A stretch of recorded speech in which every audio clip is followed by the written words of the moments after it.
Assalamualaikum warahmatullahi taala wabarakatuh.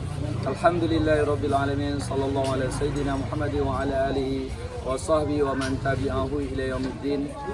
Salam sejahtera semua bagi umat Islam sedunia, khususnya di Nanggro Aceh Darussalam. Alhamdulillah baru saja kita selesai melakukan megang bersama. Bisa kita katakan megang bersama itu bagi orang Aceh adalah kurban kecil, yang mana kurban besar adalah Aidil Adha dan kurban kecil yaitu hari megang.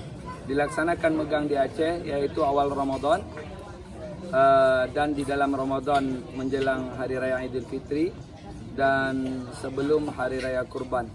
Alhamdulillah di kali ini kita Lembaga Pendidikan Zawiyah Liqaur Rahmah mengumpulkan dana sudah beberapa tahun untuk membagi megang bagi fakir miskin. Alhamdulillah kali ini agak sedikit menurun.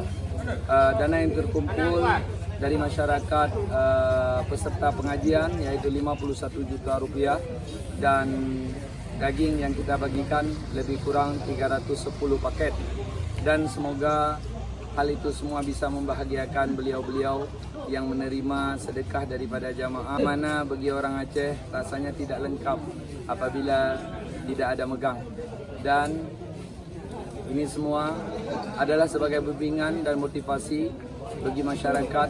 Kita sudah makan daging, tapi banyak rakyat yang mungkin tidak makan daging di hari itu.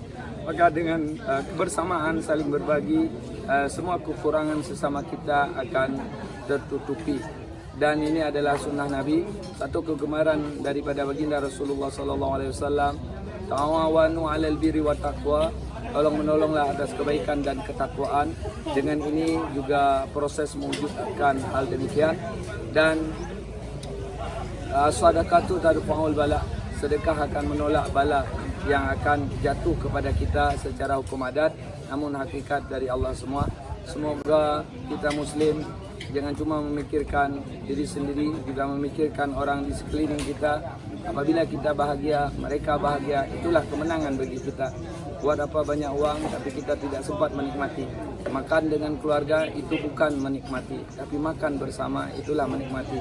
Mungkin sekian dari saya, pimpinan Daya Liqaur Rahmah. Assalamualaikum warahmatullahi taala wabarakatuh.